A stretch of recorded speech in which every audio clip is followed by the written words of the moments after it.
Hi guys, welcome back to my YouTube channel. This is CSCS Priyanshu Jain and I hope you people are doing fine.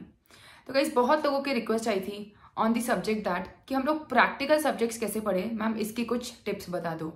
तो guys it is very important to understand कि हम लोग जो पढ़ रहे हैं उसका pattern सही है या नहीं, क्योंकि कई बार हमको लगता है हम पढ़ रहे हैं, हमको सब समझ रहा है, बट जब हम एग्जाम में जाते हैं तो हम ब्लैंक हो जाते हैं बिकॉज हम पढ़ तो रहे थे बट हमारा जो पढ़ने का वे था, पढ़ने का तरीका था, वो समवेयर कुछ गलत था एंड इसीलिए वो हमको फिर लास्ट में उसके लिए सफ़र करना पड़ता है। एंड ये जो मैं बात कर रही हूँ ये मैं खुद अपने एक्सपीरियंस से बात कर रही हूँ बिकॉज मैं भी जब प्रैक्टिकल सब्जेक्ट्स पहले पढ़ती थी when I was in CA inter and मेरी भी अप्रोच स्टार्टिंग में कुछ गलत थी and that I realise during the test series. So it was good कि मैंने टेस्ट सीरीज के टाइम पे उसको रियलाइज कर लिया था, so I could work upon that and final में वो मिस्टेक नहीं हुई। So here I want to share that thing with you and very important first point very important is कि कोई भी प्रैक्टिकल सब्जेक्ट का वी शुड नॉट ऑडिट। हम लोग बहुत बार क्या करते हैं, बुक में देखते हैं यस इसको डेबिट इसको क्रेडिट एंड वैसे मतलब बुक में देखा एंड खुद को बता दिया कि यस समझ गया, रादर देन कि पहले सोचना कि हमको कहाँ डेबिट करना था, कहाँ क्रेडिट करना था, या कौन सा फॉर्मूला लगाना था, कैसी एडजस्टमेंट करना था in any practical subject B it costing, FM, accounts, anything. पर हम लोग बुक में देख लेते हैं क्या सॉल्व किया है एंड फिर खुद के माइंड को बताते हैं कि अरे वाह समझ गया। तो ये क्या कर रहे हैं अपन कि हम बुक का ऑडिट कर रहे हैं, बुक को बता रहे हैं कि हाँ बेटा आपने जो किया था वो सही किया है, पर this is not our purpose right. जो बुक में दिया है वो तो सही है,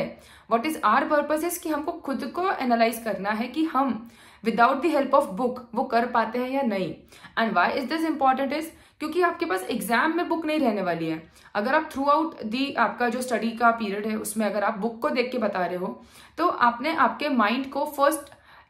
थॉट इनिशिएट करने के लिए ट्रेन ही नहीं किया, आपने आपके माइंड को बुक देख के बस अपना अश्योरेंस देने के लिए किया है कि हाँ मुझे समझ गया। पर at the time of exam during those 3 hours आपके पास बुक नहीं होगी।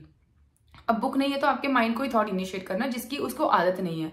And hence at the last moment फिर हमको बहुत दिक्कत जाती है। हम लोगों को सब कुछ ऐसे ब्लर ब्लर याद आता है कि अरे ये पढ़ा हुआ है, इसका थोड़ा थोड़ा याद है, आगे क्या करना होता है, कैसी एडजस्टमेंट लगती है, हम लोग पूरा प्रोसेस नहीं कर पाते हैं क्योंकि हमने हमारे माइंड को पहले ट्रेन नहीं किया है एंड इसीलिए लास्ट मोमेंट पे हम लोग स्ट्रगल करते हैं। एंड सेम चीज मेरे साथ हुई थी, मैंने अकाउंट्स में सिर्फ बुक में देख के टिक लगा दिया था, समझ गया क्या डेबिट क्या क्रेडिट, एंड टेस्ट सीरीज में जाके I was completely blank. I could not score even 40 marks in that paper because I was blank and hence वो तो अच्छा था कि उसे हम समझ गए थे, उसके बाद एनालाइज हो गया था, तो उस पर मैंने लिख लिख के प्रैक्टिस करी। तो सॉल्यूशन इज ऑडिट नहीं करना है, हमको लिख लिख के प्रैक्टिस करना है। Definitely I am not saying कि आप लोग पूरा एकदम टेबल बनाओ, एकदम वर्ड टू वर्ड लिखो, सब कुछ करो, मतलब इतना टाइम भी नहीं ना, somewhere we have time restriction, but then mind को बस ऐसे बोलो कि भाई पहले इनिशिएट करो, पहले एक थॉट खुद से दे दो कि अभी होना क्या चाहिए, इसकी एडजस्टमेंट कहाँ होनी चाहिए, क्या डेबिट क्या क्रेडिट या कौन सा फॉर्मूला, एंड मतलब एक ओवरऑल अगर मेरे पास प्रोसेस है कि ऐसा होगा then definitely I can look into the book and see कि वैसा ही हुआ है या नहीं।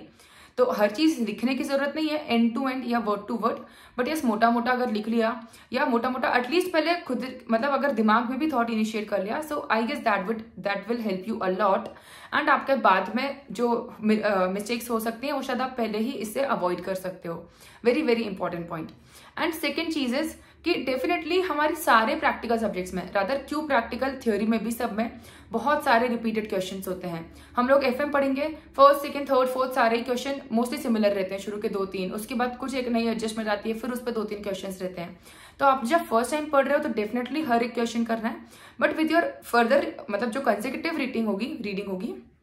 उसमें आपको सारे क्वेश्चंस करने की जरूरत नहीं है।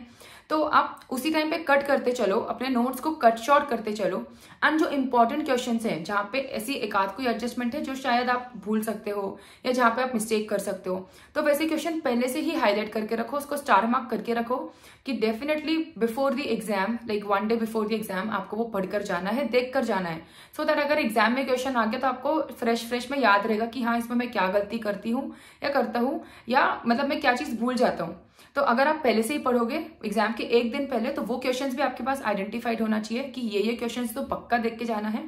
एंड बाकी सारे क्वेश्चंस जो रिपीटेड है वो कट होना चाहिए। सो सेकंड रीडिंग में और मतलब आप कम क्वेश्चंस करोगे देन फर्स्ट रीडिंग, थर्ड में सेकंड से भी कम क्वेश्चंस आप थर्ड में करोगे एंड सो ऑन, आपकी लास्ट डेट के लिए सिलेक्टेड क्वेश्चंस ही बचेंगे। सो ऐसे आपको थ्योरी प्रैक्टिकल दोनों में क्वेश्चंस कट करने हैं। तो एंड इसके अलावा एक चीज हम लोग करते हैं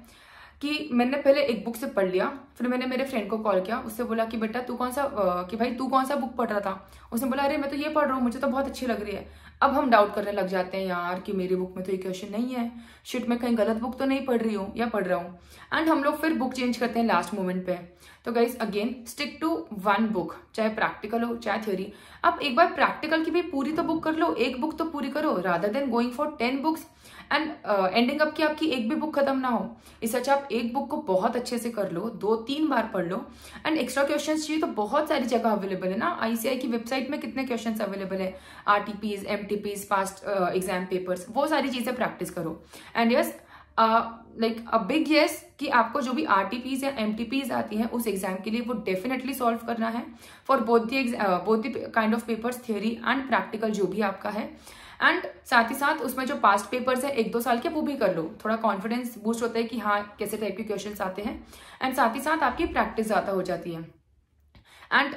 मतलब आप कर रहे हो तो डेफिनेटली टाइम का ध्यान रखते हुए करना है कि अगर पेपर सॉल्व कर रहे हैं तो 3 घंटे में करना है, ऐसा नहीं कि लेके बैठे तो 6 घंटे तक कर रहे हैं, क्योंकि आपको राइटिंग प्रैक्टिस भी करना है। अगेन एक बहुत बड़ी प्रॉब्लम है कि सब बोलते हैं कि मैम पेपर तो ईजी था, मेरे को आ तो पूरा रहा था, बट मैं पूरा सॉल्व कर ही नहीं पाया because I didn't get time. क्योंकि प्रैक्टिकल में हम लोग क्या करते हैं, कैलकुलेशन में बहुत टाइम लगा देते हैं, पूरा सजाते रहते हैं ना, टेबल बनाते हैं, लाइन ड्रॉ करते रहते हैं, एंड लास्ट में ऐसा होता है कि हम लोग टाइम नहीं दे पाए, एंड कभी कभी हमारे आंसर नहीं आते हैं, टैली नहीं होता है, तो हम एक ही क्वेश्चन में बहुत टाइम दे देते हैं, एंड बाद में पता चलता है कि यार बाकी क्वेश्चन के लिए टाइम नहीं बचा। तो गाइस अगेन यहाँ पे what is required during the आपकी जो प्रिपरेशन पीरियड है इज द प्रैक्टिस। जितनी प्रैक्टिस करोगे उतना आपका कैलकुलेशन का टाइम स्पीड अप होगा, एंड उतना आपका कॉन्फिडेंस बिल्ड होगा, उतना आपके कॉन्सेप्ट्स क्लियर होंगे। But at the same time जो 3 आवर्स है उसमें आपको मेक श्योर करना है कि आप एक क्वेश्चन में जरूरत से ज्यादा टाइम नहीं दे रहे हो, क्योंकि एक सिंपल सा हिसाब है कि आपके पास 180 मिनट्स हैं पेपर सॉल्व करने के लिए, एंड 100 मार्क्स का पेपर है, मतलब 1.8 minutes on an average to 1 mark. तो आप लोग अगर 10 मार्क का क्वेश्चन है तो 18 मिनट्स दोगे तो it's fine, I am not saying कि ओनली 18 मिनट्स, पर आप कभी 20 मिनट्स दे दोगे क्योंकि आपको 2 मिनट कहीं और शायद आप कवर कर लोगे। पर ऐसा नहीं होना चाहिए कि आपने 18 मार्क्स की जगह 30 मिनट्स दे दिए, 25 मिनट्स दे दिए, देन डेफिनेटली आपके बाकी के क्वेश्चन छूटेंगे। अगर एक क्वेश्चन नहीं आ रहा है तो जितना आ रहा है उतना करो, स्पेस छोड़ दो उस क्वेश्चन के लिए, एंड आगे के क्वेश्चन के लिए प्रोसीड करो, क्योंकि उसी में टाइम वेस्ट कर दोगे तो जो आ रहा था शायद वो लिख नहीं पाओगे। तो ये टाइम मैनेजमेंट सीखना है हमको, एंड ये धीरे धीरे हम सीखेंगे when we practise a lot of papers before the exam, है ना। एग्जाम में जाके प्रैक्टिस नहीं करना, एग्जाम में तो फाइनल है, तो उसके पहले हमको ये सारी चीजें प्रैक्टिस करना है, एंड जितनी हो जाए टेस्ट सीरीज हमको देनी है, क्योंकि अगेन प्रैक्टिस टेस्ट सीरीज से हमको एनालाइज होता है कि हमने कौन सा टॉपिक स्ट्रांग है हमारा, कौन सा टॉपिक वीक है, एंड अकॉर्डिंगली आप फिर आपके जो वीकनेस है वहां पे ज्यादा वर्क कर सकते हो। So guys these are few tips from my side for practical subjects, and जो फर्स्ट मैंने वो तो बहुत इंपॉर्टेंट है, ऑडिट मत करना गाइज।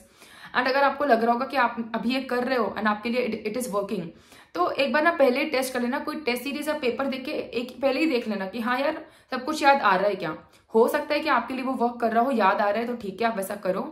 पर एटलीस्ट एक बार टेस्ट चेक एग्जाम के पहले कर लेना कि is that trick working for you और नॉट, एंड नहीं तो फिर बेटा अभी से लिखने की प्रैक्टिस या सोचने की प्रैक्टिस शुरू करो। So guys that's all for today, thank you very much and all the best.